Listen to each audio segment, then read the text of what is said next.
చాలామంది నువ్వు ఉన్నప్పుడు నటిస్తారు, నువ్వు లేనప్పుడు నీ గురించి వెనక మాట్లాడతారు. నువ్వు లేనప్పుడు నీ గురించి ఎవరైతే పాజిటివ్గా మాట్లాడతారో వారే నీ వారు. హల్లెలూయా. సో కనుక ఈ ఏరియాలో ఇక్కడ మీరు స్ట్రాంగ్గా ఉన్నారంటే మీకు మార్కులన్నీ పడిపోతాయండి. చాలా బలపరచబడతారు.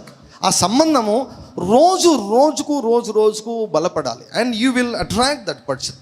సెకండ్ థింగ్, దీని గురించి పెద్దగా బయట ఎవరు చెప్పరు, చెప్పేదానికి ధైర్యం చేయరు, కానీ దేవుని యొక్క వాక్యం చెబుతుంది. సో నేను బీయింగ్ ఏ డాక్టర్ కనుక నేను కూడా ఏమాత్రం కూడా నేను సంశయించను. ఎవరికైనా ఒకవేళ వినేటప్పుడు కొంచెం ఇబ్బందికరం అనిపిస్తే మీరు ఏం పర్లేదు, చెవులైనా మూసుకోవచ్చు, నో ప్రాబ్లం. సో రెండవ అంశం ఎక్కడ గొడవలు జరుగుతాయంటే లైంగికపరమైనటువంటి సంబంధంలో గొడవలు జరుగుతాయి. ఏమైనా నేను అడుగుతాను, వాళ్ళకు భార్యాభర్తలకు సంబంధం సరిలేదు అనుకోండి, I ask them, how is your bedroom life?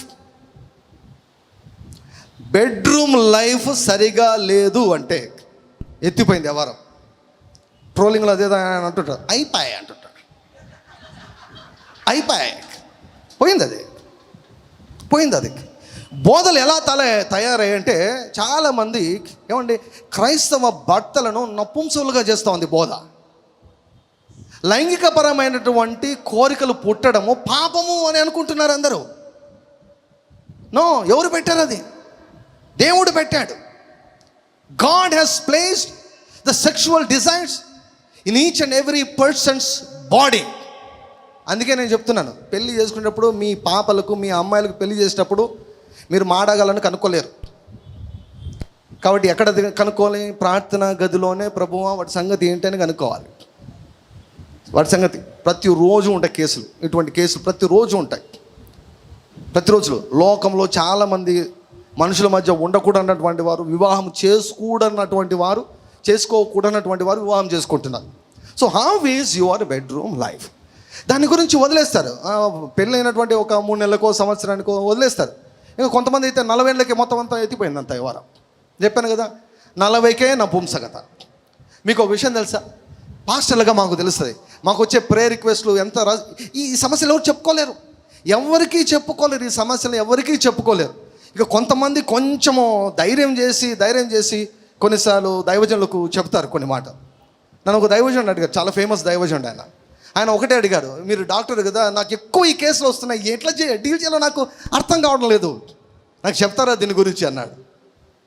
We had a discussion for nearly more than one whole hour. Sexual appetite అనేది మామూలు ఆకలి లాంటిదండి. ఇప్పుడు నేను ఒకటి చెప్తాను చూడండి, ఇది చాలా ఇంపార్టెంట్.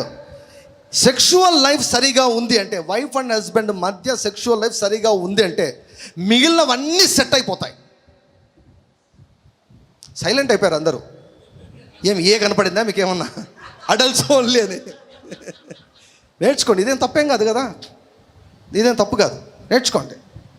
సెక్షువల్ అనేది ఇట్స్ జస్ట్ లైక్ అపెటైట్ అండి. మన ఆహారం తినాలని దేహానికి ఎలా అనిపిస్తుందో సెక్షువల్ డిజైర్స్ పెట్టాడు. ఎవరికైనా కూడా నేను ఒకటి చెప్తాను, బాగా వినండి.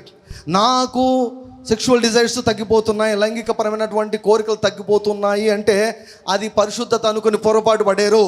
నీ దేహంలో రోగం ఉంది, నీ మనసులో రోగం ఉంది, నీ ఎమోషన్స్లో రోగం ఉంది, నీ హార్ట్లో రోగం ఉంది, నీ బ్లడ్ సర్క్యులేషన్లో లోపం ఉంది, నీ హార్మోనల్ సిస్టంలో లోపం ఉంది, నీ నరాల్లో లోపం ఉంది, నీ ఆరోగ్యమే సరిగా లేదని అర్థం. మా దగ్గరికి పేషెంట్స్ వచ్చినప్పుడు వాడిని అడుగుతుంటాం, మామూలుగా ఆకలి బాగుందా అని అడుగుతాం.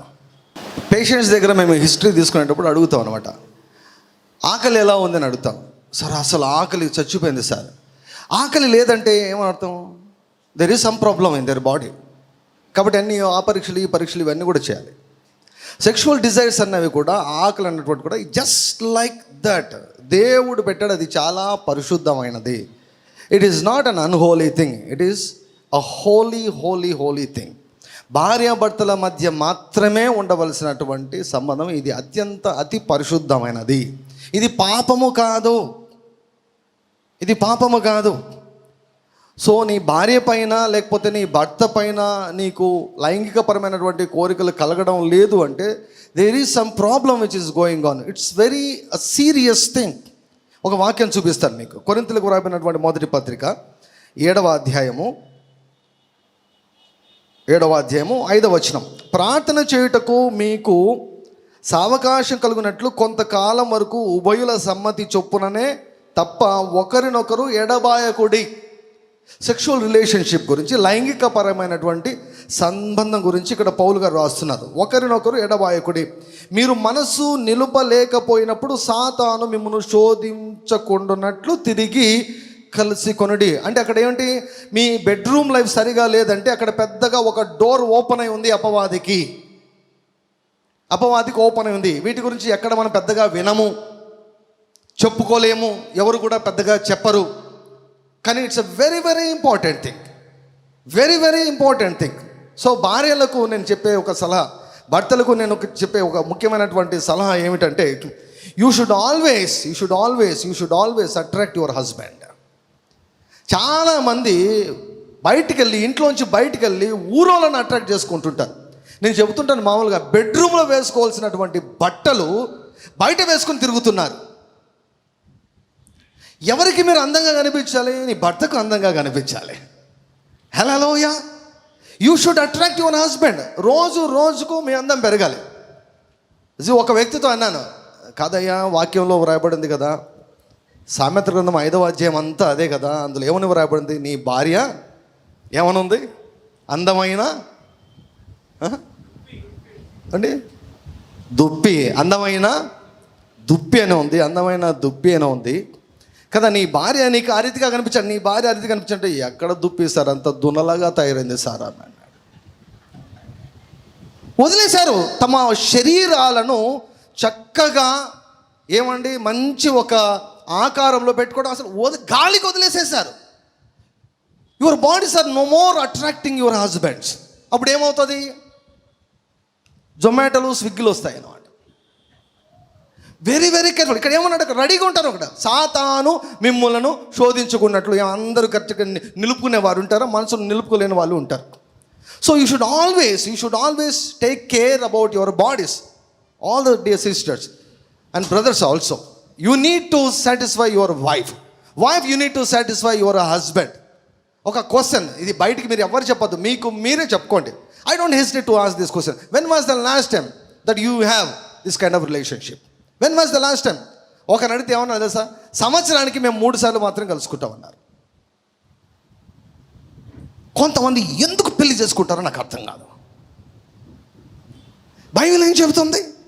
So that is the most important area. అది దేవుడు పెట్టినటువంటి ఏరియా. ఆ సంబంధం ఎవరితో ఉండదు, ఆ సంబంధం వలన అన్యోన్యత అన్నటువంటిది పెరుగుతుంది. ప్రియులరా, ఎప్పుడైతే ఒకరిపైన ఒకరికి గౌరవం ఉంటుందో, ఎప్పుడైతే ఒకరిపైన ఒకరికి ఆకర్షణ పెరుగుతుండాలండి, తగ్గకూడదు. నీ భర్తకు లోబడి నీ భర్త నీ వైపు తిప్పుకో. నీ భర్తను గౌరవించి నీ భర్త నీ వైపు తిప్పుకో, సన్మానించు. చక్కగా తయారుగా సద్దిముఖం వేసుకొని ఉండవద్దు. పొద్దున్న లేచినప్పటి నుంచి నీట్గా తయారుగండి. పొద్దున్న లేచిన నుంచి ఇంట్లో తయారుగండి. బయటికి వెళ్ళేటప్పుడు ఆమెన తయారవుతారు. కానీ భర్త ఆఫీస్ నుంచి లేకపోతే ఎక్కడి నుంచో పని చేసి వచ్చే లోపల సద్దిమోహం వేసుకొని వెంట్రుకలన్నీ విరబోసుకొని ఉంటారు. అలా ఎందుకు ఉండాలి? నా భర్తకు నేను చక్కగా కనపడాలి, నా భర్తకు నేను అందంగా నేను కనిపించాలి. Hallelujah. You should attract your husband. Pastor గారు, నేను పెద్ద అందగత్తెను కాదండి కదా. ఒకవేళ నువ్వు నల్లగా ఉన్నావు అనుకో, నీ యొక్క విధేయతతో కూడినటువంటి ప్రవర్తన చేత దాన్ని కవర్ చేయొచ్చు. హల్లెలూయా. కానీ వివేకం లేకుంటే మాత్రం అందమున్నా కూడా కవర్ చేయలేము. వివేకం లేకుంటే అందమున్నా కవర్ చేయలేరు. లైంగికపరమైనటువంటి సంబంధము చాలా చాలా చాలా చాలా కీలకమైనటువంటి సంబంధం. కొంతమంది ఆపేస్తారు, కొంతమంది 40కి ఆపేస్తారు, కొంతమంది 50కి ఆపేస్తారు, కొంతమందికి 60కి ఆపేస్తారు.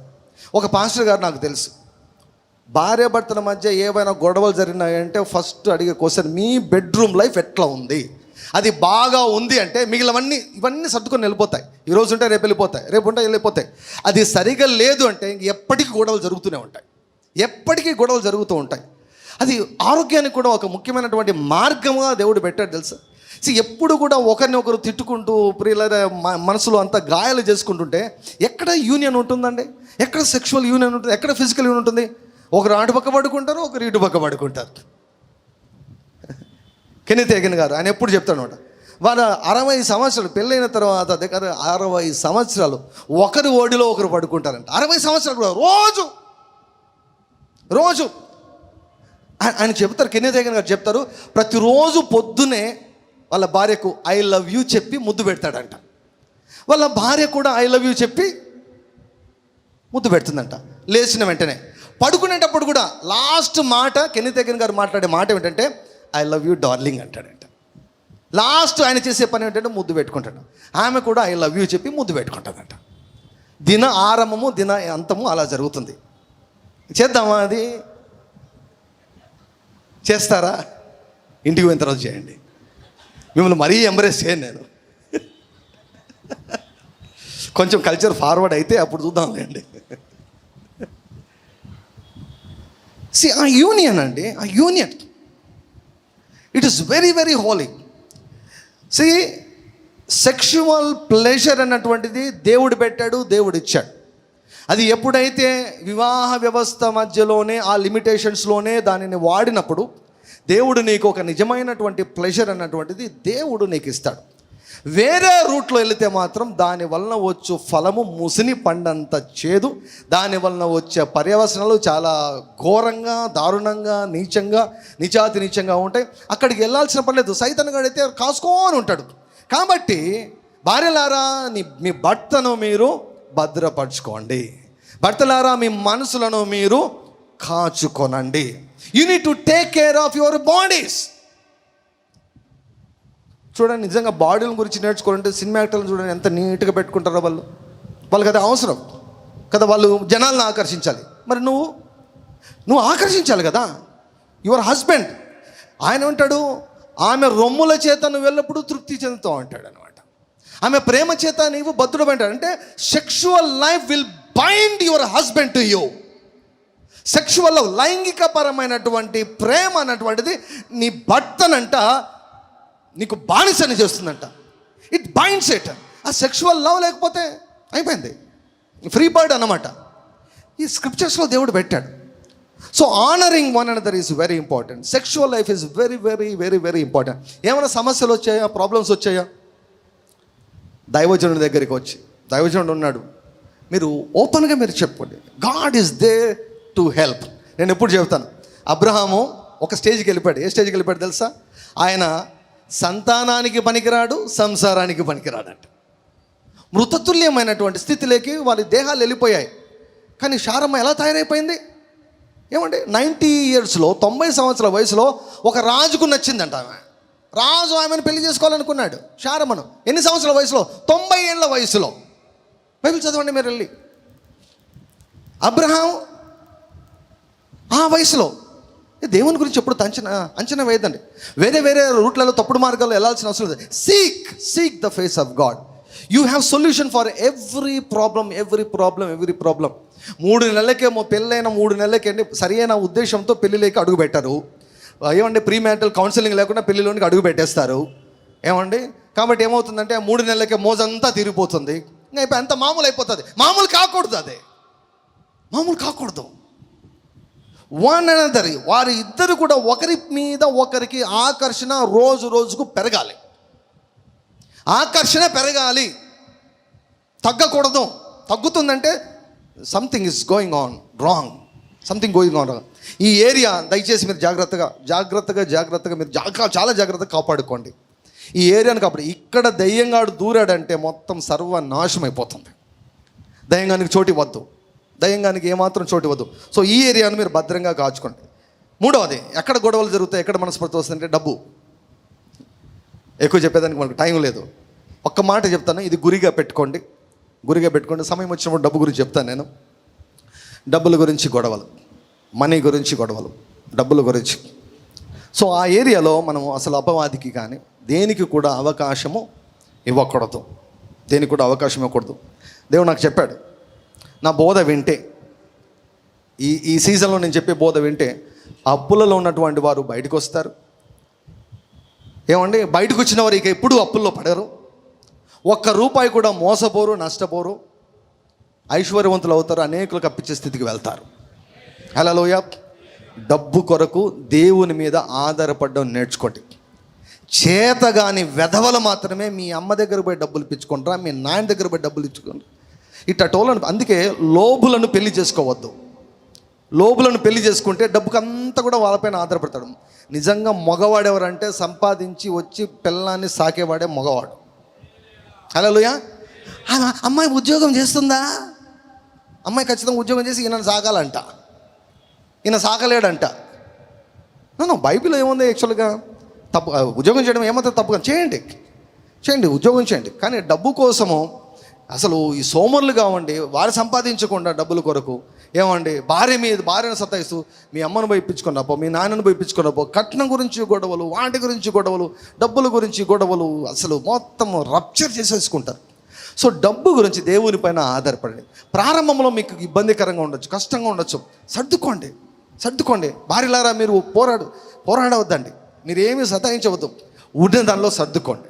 దేవుడు ఒక స్థానాన్ని ఇస్తాడు. మీరు దేవుని మీద ఆధారపడండి. ఈ స్థితిలో మీరు ఉండరు, మహాభివృద్ధిలోకి వెళ్ళిపోతారు మీరు. హల్లెలూయా. దేవుడు నాకు చిన్న స్ట్రాటజీ ఇచ్చాడు. అంటే మన ఇన్కమ్ ఎలా ఉండాలంటే, ఇది గురిగా పెట్టుకోండి. ఇలా చేయమని నేను చెప్పడం లేదు, ఇప్పుడే చేయమని చెప్పడం లేదు. గురిగా పెట్టుకోండి. ఏంటంటే 25% దేవునికి ఇచ్చేటట్లు గురి పెట్టుకోండి. మీ ఇన్కమ్లో 25% దేవునికి ఇవ్వాలి. 25% మీ యొక్క నెల ఖర్చులకంతా సరిపోవాలి. నెల ఖర్చులకంతా కూడా 25% సరిపోవాలి. 25% మీ పిల్లలకి ఎత్తి పెట్టాలి. ఇంకో 25% మీ మనవులకు ఎత్తి పెట్టాలి. బైబిల్ ఏమంటుంది తెలుసా? మంచివాడు తన పిల్లలను ఆస్తికర్తలుగా 25% దేవునికి, 25% నెలంతటి ఖర్చు, 25% నీ పిల్లలకు, మరొక 25% నీ మనుమలకు మనవరాళ్లకు. ఇది స్ట్రాటజీ, ఇది పెట్టుకోండి. ప్లస్ ఎవరి దగ్గర అప్పు తీసుకోవద్దు. నెంబర్ 2, ఎవరికి అప్పు ఇప్పించవద్దు. అర్థమవుతుందా? ఎవరి దగ్గర అప్పు తీసుకోవద్దు, అప్పు చేయవద్దు. First in the beginning was the word కదా, నోరు తెరిచి పలకడం. నేను ఇక మీదట ఎవరి దగ్గర అప్పు తీసుకోను. చాలా మంది పలకడం లేదు. You want to suffer financially? అప్పు తీసుకోవద్దు, అప్పు ఇప్పించొద్దు, అప్పు ఇవ్వద్దు. బైబిల్ అప్పు ఇవ్వమని ఉంది కదా, అంత ఎక్కువంటే నాకు ఇవ్వు. అప్పు ఫైనాన్షియల్గా మీ ఇంట్లో గొడవలు జరగకూడదంటే, ఏమండి, ఫైనాన్షియల్గా సెట్ కావాలంటే, ఎటువంటి ఇబ్బంది లేకుంటే ఫస్ట్ అప్పు చేయొద్దు. 2వది అప్పు ఇప్పించవద్దు. 3వది ఏమండి, అప్పు ఇవ్వద్దు. సహాయం చేయాలనుకుంటున్నావా? దానం చేయి. ఇచ్చేసి మర్చిపో, దేవుడు నీకు ప్రతిఫలాన్ని ఇస్తాడు. సెల్ఫీలు తీసుకోవద్దు. ఇచ్చి 10,000 ఇచ్చాము అని ఇలా ఫోటో అలా ఫోటో అని స్టేటస్లో పెట్టేసి అయిపోయి పరలోకం అయిపోయి అంటుంది. వాడు పోగొట్టుకున్నాడు వాడు. అది చారిటీ కాదు. నువ్వు కుడి చేత్తో ఇస్తే ఎడమ చేతి కూడా తెలియదు. హల్లెలూయా. ఇలా చేయండి, ఫైనాన్షియల్గా ప్రాబ్లమ్స్ రావు. ఫైనాన్సెస్ గురించి గొడవ చేసుకోవద్దు. ఫైనాన్షియల్ నిర్ణయాలు చాలా చాలా జాగ్రత్తగా తీసుకోండి. ఈ 3 నిర్ణయాలు మీరు తీసుకుంటే యు ఆర్ వెల్ ప్రొటెక్టెడ్. అంతే, వెల్ ప్రొటెక్టెడ్. తినడానికి తిండి లేదా? ఆయన వైపు చూడండి. అరచు పిల్ల కాకోలులకు ఆయన గుప్పిలు విప్పి బాగా పోషిస్తూ ఉన్నాడంట. ఆయన కాకుల కంటే మీరు శ్రేష్ఠులు అంటాడు. ఆయన పోషించడా? ఆయన పోషిస్తాడు. దేవుని మీద ఆధారపడ్డ మనము నేర్చుకుందాం. హల్లెలూయా. సో చివరిగా 4వది, ఇతరుల వలన మనకు సమస్యలు వస్తూ ఉంటాయి. ఆ ఇతరులు ఎవరు ఉంటారంటే మొత్తం కూడా ఈ పక్క పేరెంట్స్, ఆ పక్క పేరెంట్స్. నేను ఒక మీటింగ్ పెట్టాలని నాకు దేవుడు, పరిశుద్ధాత్మ దేవుడు నాకు ఆలోచన పెట్టాడు. ఇంతవరకు ఆ మీటింగ్ గురించి నేను ఎప్పుడు వినలేదు, కనలేదు. దేవుడు నాకు ఒకటి చెప్పాడు. ఏమన్నాడంటే, ఇదిగో నేను నీతో ఒక నిబంధన చేయించున్నాను. భూమి మీద ఎక్కడ నేను ఏ జన్మలో జరిగిన కార్యంలో నేను నీ ఎదుట చేసేదను. నీవు ఏ జనులు నడమనున్నావో ఆ జనులందరూ యెహోవా కార్యమును చూచెదరు. ఏలనగా నేను నీ ఎడల చేయమన్నది బహు భయంకరమైనదని సెలవిచ్చిన దేవుడు. అని ఏమన్నాడంటే, అత్తా కోడళ్ళ మీటింగ్ పెట్టమన్నాడు. Exclusively for mother in laws and daughter in laws. Hallelujah, hallelujah. మొన్న ఒక యూట్యూబ్ చూస్తుంటే ఒకటి నాకు భలే నచ్చిందండి. ఒక కోడలు ఊరగాయ చేస్తుంది. ఊరగాయ చేస్తూ, ఆవకాయ ఊరగాయ చేస్తూ ఆమె ఏం చేస్తుందంటే ఏంటి మిరపపొడి, మిర్చి పౌడర్ వేసి అంతా కలిపే ముందు ఏమంటుందంటే, ఏమండి నేనైతే కలపడం లేదు, నా చేతులకు మంట అవుతుందని మా అత్తమ్మగారు కలుపుతున్నారండి అన్నది. పాపా చేతులు ఆమె కనపడకుండా దండం పెట్టాను ఆమెకి. ఇలాంటి అత్తలు కూడా ఉన్నారా ఈ కాలంలో? ఏమండి అత్త కోడలు అంటే ఖచ్చితంగా కొట్టుకోవాల్సిందేనా, తిట్టుకోవాల్సిందేనా? అత్త కోడలకు కన్ఫెషన్స్ తయారు చేశాను నేను. హల్లెలూయా చెప్పండి, హల్లెలూయా అని. హల్లెలూయా. అందరు సిస్టర్ చెప్పండి, మా అత్తను నేను ప్రేమిస్తున్నాను. తర్వాత విషయం తర్వాత, ఫస్ట్ పలకండి. హల్లెలూయా. నా కోడలు కూతురు లాంటిది అని అత్తలు పలకాలి. హల్లెలూయా, హల్లెలూయా. నా అత్త నా అమ్మ లాంటిది. మదర్ అండి ఆమె, చట్ట ప్రకారము తల్లి. డాటర్ అండి ఆమె, చట్ట ప్రకారము. అసలు ఎందుకు ముంగీస నాగుపంలాగా ఉండాలి? తల్లిలాగా కుమార్తెలాగా ఉండే తరాన్ని తయారు చేయాలని నేను చాలా కోరుకుంటున్నాను. హల్లెలూయా, హల్లెలూయా. ఈ సంఘంలో నాటబడినటువంటి కుటుంబాల్లో అత్త కోడళ్ళు వారు అన్యోన్యంగా, అత్త కూతురు కూడా ఉండకూడదు, అట్లా ఉందురుగాక. హల్లెలూయా, హల్లెలూయా. స్త్రీలు ఎప్పుడు కూడా మీరు మామూలుగా ఏమండి పెళ్ళి ఎప్పుడు భలే ఏడుస్తారు కదా చాలామంది, పెళ్ళైన వాళ్ళకి అందరికీ కదా. ఇంకా పెళ్ళికి వచ్చేటప్పుడు భలే ఏడుస్తారు. మేము పాతకాలంలో అయితే ప్రమాణాలు చెప్పేటప్పుడు ఏడ్చేవాళ్ళు, ఎక్కిలు పెట్టి ఏడ్చేవాళ్ళు చిన్నప్పుడు. నేను అనుకునే వాళ్ళు ఎందుకు ఏడుస్తారా వీళ్ళు ఆమెనని. ఇప్పుడైతే ఇంకా ఇంట్లో నుంచి ఇంకా కదా అప్పగింతలు చేసేటప్పుడు, ఎక్కడ అప్పగింతలండి, అలా అప్పగింతలు చేసినట్లే ఉంటుంది. పెళ్ళైన 2 రోజుల నుంచి మళ్ళీ పుట్టింటికి దారి పడుతుంటారు. సెలవులు వస్తే ఆడిపోతారండి, ఆడిపోతారు. ఎక్కడ మర్చిపోయినారు? నీ ఇల్లు ఏ ఇల్లు తెలుసా? నీ భర్త ఇల్లే నీ ఇల్లు. అంటే పుట్టింటిని నిర్లక్ష్యం చేయమని నేను చెప్పడం లేదు. హల్లెలూయా. అది అయిపోయింది, ఆ ఫేజ్ అయిపోయింది. గొడవ జరిగితే ఎక్కడికి వెళ్ళిపోతారు? ఒక ఆవిడ నాతో ఒక మాట భలే చెప్పింది అన్నమాట. నేను మాట్లాడుతూ ఏమన్నదంటే, మా ఆయనతో నాకు ఇబ్బంది అవుతే నేను ఎక్కడికి వెళ్తానంటే మా ఆయన వాళ్ళ నాన్న దగ్గరికి, వాళ్ళ అమ్మ దగ్గరికి వెళ్తాను అన్నది. ఏమండి అర్థమవుతుందా? ఎక్కుతుందా? ఎక్కడికి పోతుందంట? మీ పుంటింటికి పోయారు అనుకోండి, గొడవలు ఎక్కువైపోతాయి. వాళ్ళకు ముందుగానే గోమును అంటే ఏమండి, ఏ చిన్న జరిగినా కూడా తట్టుకోలేరు. ఆడికి పోయావు అనుకోండి సర్వనాశనం అయిపోతుంది. వారు తెలివి జ్ఞానం ఉన్నవారు అయ్యారా కడతారు, లేకపోతే కూల్చిపడేస్తారు. సంసార జీవితంలో ఆ స్టేజ్ వరకు ఎవరు పోకూడదు. నేను ఫస్ట్ 3 సెట్ చేసుకుంటే ఆ స్టేజ్కి వెళ్ళరు. కానీ కొంతమంది అండి పెళ్ళైన తర్వాత వదిలిపెట్టరండి తమ పిల్లలను, అత్యుత్సాహం ప్రదర్శిస్తారు. గుర్తుపెట్టుకోండి, ఎవరైనా పెళ్ళి కాబోతున్నటువంటి వారు, పెళ్ళి అయిన వారు, తర్వాత తల్లులు, మీ కుమార్తెలతో రోజు దయచేసి ఫోన్లో మాట్లాడద్దు. ఏ కూర చేసావు పాప, అది కలిపావా, ఇది కలిపావా, మీ అత్త ఏం చేస్తూ ఉంది, ఇక్కడ స్టార్ట్ అవుతాయండి అన్నీ. రోజు ఏం పని ఉందండి, అవసరం లేదా. దయచేసి వాళ్ళ జీవితాలు పాడు వాళ్ళు వదిలేయండి. ఒకరు ఒక వాతావరణంలో పెరిగింటారు, ఇంకొకరు ఒక వాతావరణంలో. వాళ్ళు ఏక మనసు తెచ్చుకునే దానికే టైం పడుతుంది. మీరు మధ్యలో వెళ్ళి మీ అత్త పెట్టలేదా, ఇంకా నెగిటివ్ మొత్తం వచ్చేస్తే ఎంత. ఇంకా ఏమండి మీ అత్త గురించి ప్రేమగా చాలామంది ప్రేమగా మాట్లాడు, ఎందుకంటే పిల్లప్పటి నుంచి ఫీడ్ అయి ఉంటాయి కదా ఇవన్నీ కూడా. You need to be very very careful in your relationship between your in-laws, with your in-laws. మీరు కన్ఫెషన్ చేసుకోండి, మేమిద్దరం కూడా మా ఇరువురి కుటుంబాలకు మేము దీవెనకరంగా ఉంటాం. హల్లెలూయా, హల్లెలూయా. ఇంటికి పుట్టింటోళ్ళు వస్తే ఒక రకంగా ముఖం పెడతారు, తర్వాత భర్త వైపు వాళ్ళు వస్తే ఇంకో రకంగా ముఖం పెడతారు. ఎక్కడ ఉంటుంది ప్రేమ, ఎక్కడ ఉంది గౌరవం, ఎక్కడ ఉంటుంది ఆప్యాయత, ఎక్కడ ఉంటుంది సంబంధం? అయిపోయింది అక్కడ, అయిపోయాయి. Honour, you should honour. నీ భర్త వారు వస్తే ఎంత గౌరవించాలో, ఏమండి నీ యొక్క భార్యమారు వస్తే కూడా అంతే గౌరవాన్ని ఇవ్వాలి. హల్లెలూయా. ఆడ పక్షపాతము చూపావా, గోడ చీలిపోయింది, పునాది కదులుతూ ఉంది. సమాజానికి మాత్రం భార్య భర్తలుగా కనిపిస్తారు, కానీ మధ్యలో విడాకులు ఎప్పుడో తీసేసుకున్నారు వీరు. సంబంధం ఉండదు. There is no intimacy. ఇక ఇంటిమసీ ఎలా ఉంటుంది, ఆకర్షణ ఎలా ఉంటుంది? అన్యోన్యత ఎలా వస్తుంది? అన్యోన్యత ఎలా వస్తుంది? సో నీ వారికి ఏం సంబంధం లేదు. నీ భర్త వారు వచ్చినప్పుడు నువ్వు వారితో బాగా మెలుగు, బాగా వారు సరిగా చూసుకో, నువ్వు చూసుకో. కీడు చేయవద్దు. దేవుడు ఉన్నాడండి. Whatever we do, God is watching. God is the person who rewards us. తాత్కాలికంగా మనం ఇబ్బంది పడతామేమో, కానీ దేవుడు వదిలిపెడతాడా? బాధించబడి వారికి అందరికీ ఆయన న్యాయము తీర్చే దేవుడై ఉంటున్నారు. భార్య భర్తల మధ్య ఎవరిని ఎంటర్ కానివద్దు, ఎవరిని రానివద్దు.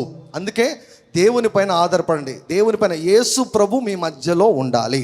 మొదటగా చెప్పిన వాక్యం ఏంటంటే, నా యొద్దకు వచ్చి నా మాటలు విని. నేను చెప్తున్నాను, మీ అమ్మ నాన్న మాట వినొద్దు, మీ అత్తమామల మాట, వాళ్ళ మాటలన్నీ కూడా ప్రక్కన పెట్టు. ఫస్ట్ యేసే దగ్గరికి రా. ఆయన ఏం చెప్తున్నాడో అది చెయ్యి. పెద్దోళ్ళ దగ్గరికి వెళ్ళొద్దు, పంచాయతీలకు వెళ్ళొద్దు. ఇదంతా ఎవరు చేసే పని అంటే, దేవుని మీద విశ్వాసం లేని వారు చేసే పని, దేవుని మీద నమ్మకం లేకుండా చేసే, దేవునితో సరైన సంబంధం లేకుండా వారు చేసే పని అనమాట. You seek the when you get problems ఖచ్చితంగా వస్తాయి. వచ్చినప్పుడు ఏం చేయాలంటే, seek the face of God. దేవా, ఈ సమస్య వచ్చిందయ్యా, నేనేం చేయాలి? నేను ఒకటి చెప్తాను. మీకు ప్రొటెక్షన్ ఎలా ఉంటుందంటే, భార్య భర్తలకు ఇద్దరు కూడా, మీ ఇద్దరు కూడా గౌరవించే ఒక వ్యక్తి మీ పైన ఉండాలి. మీ ఇద్దరు కూడా గౌరవించే ఒక వ్యక్తి మీ పైన ఉంటే అది మీకు భద్రత. ఆ వ్యక్తి మీ సంఘ కాపరి అయి ఉండాలి. హల్లెలూయా. అందుకే చెప్పాను కదా, మొదటగా యేసు ప్రభు సొంతగా రక్షకునిగా అంగీకరించిన మొట్టమొదటిది. రెండవదిగా స్థానిక సంఘము, ఏ సంఘ కాపరి కింద నువ్వు ఉంటావది రెండవది. మూడవది జీవిత భాగస్వామిని ఎన్నుకోవడం. అక్కడ నీకు భద్రత ఉంటుంది. నీ సంఘ కాపరి అంతవరకు కూడా పోకూడదు. మీరు సరిగా ప్రార్థన చేసుకుంటే ఆదివారం దేవుడు నీతో మాట్లాడతాడు. ఆ ఆదివారం నీ భర్తతో మాట్లాడతాడు. ఆ ఆదివారం నీ భార్యతో నీ యొక్క సంసారాన్ని 4 గోడలు దాటించాల్సిన అవసరం కూడా రాదు. God will speak to you if you come with a desire. ప్రభు నాతో మాట్లాడు, నా కుటుంబాన్ని కట్టు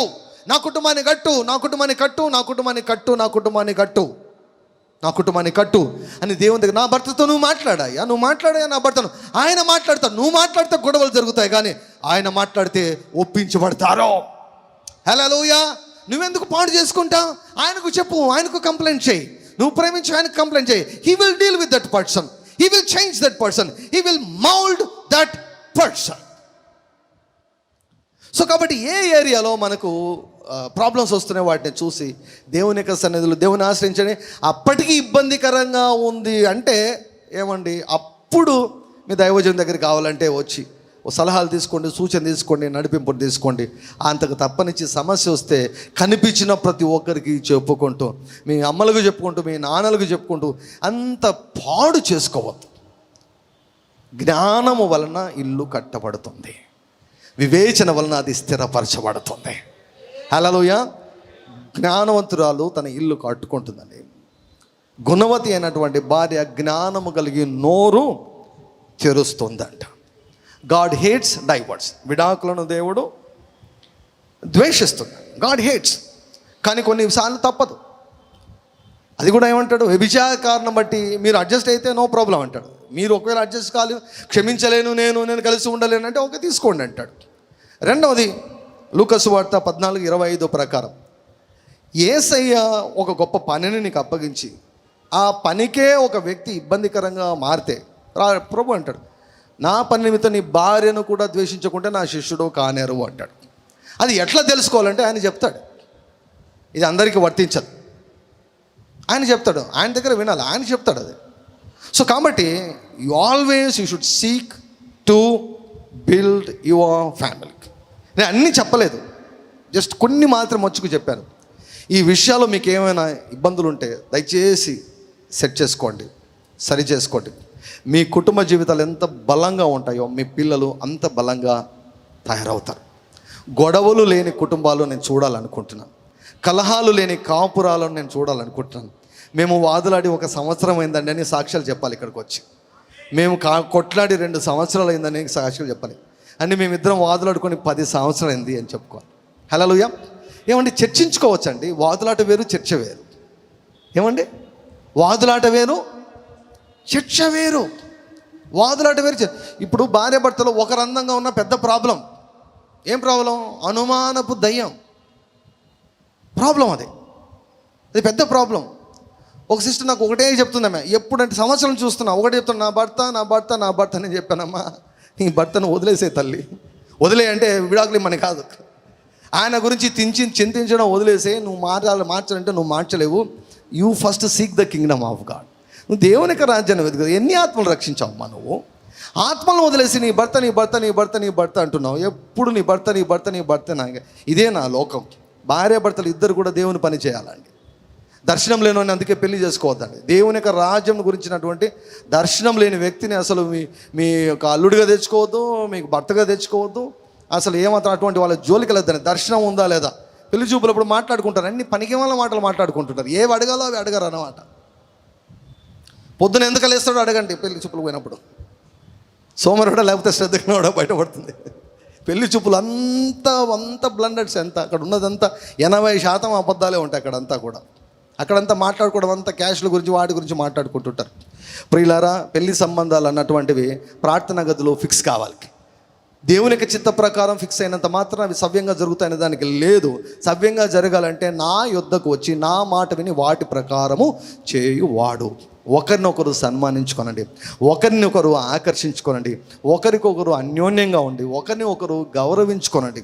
నేను ప్రేమ అనే దానికంటే గౌరవం అనే దానికి ఎక్కువ విలువిస్తాను. ప్రేమ ఉందని కూడా చులకనగా చూసే అవకాశం ఉంది. కానీ when there is an element of honour there is protection. Hallelujah. When there is an element of honour there is protection. అక్కడే ప్రేమ ఉంటుంది, అక్కడే క్రమం ఉంటుంది, అక్కడే సాక్రిఫైస్ ఉంటుందండి. You should always try to please. Kenneth Hagin గారు అంటారు, నేను ఎల్లప్పుడూ నా భార్యను సంతోషపెట్టడానికి నేను ప్రయత్నం చేస్తానంట. కెనీత్ హ్యాగిన్ గారు అంటారు, ఏమంటారంటే, నేను ఎప్పుడైనా ఇంట్లో ఉన్నానంటే బ్రేక్ఫాస్ట్ నా భార్యకు నేనే చేసి పెడతాను అన్నాడు. ఏంది ఫస్ట్ కొత్త ప్రాబ్లమ్స్ తెచ్చి పెడుతున్నారు మాకు. బ్రేక్ఫాస్ట్ నా భార్యకు నచ్చినటువంటి టిఫిన్ నేను చేసి పెడతాను అన్నాడు కెనీత్ హ్యాగిన్ గారు. Always I try to please her. తన ఇష్టాలు ఏంటో నేను తెలుసుకొని అవే చేసేదానికి నేను ఇష్టపడతాను. నన్ను నేను సంతోషపెట్టుకునేదానికి కాదు, తనను సంతోషపెట్టడానికి నేను ఇష్టపడతాను. కాబట్టి భార్యాభర్తలు అయినటువంటి వారు ఈ రోజు నుంచి నేను మీతో పలికిస్తాను, కొన్ని విషయాలు కూడా పలికిస్తాను. ఈ రోజు నుంచి నేను నీ కోసం జీవిస్తాను. Hallelujah. I will live for you. I want to see. బావ కంట్లో ఆనందం చూసేదానికి వాడు తుపాకీతో కాల్చాడంట. సూరిబావ కంట్లో ఆనందం చూసేదానికి తుపాకీతో కాల్చాడంట. నీ భార్య కంట్లో నీ భర్త కంట్లో సంతోషం చూడాలి, కన్నీళ్ళు చూడకూడదు. Hallelujah. You try, you seek the face of God. God will give you heart. మనం ఎలా ఉండాలంటే త్వరగా క్షమించగలగాలి, అతి సులభంగా క్షమించగలగాలి. హల్లెలూయా.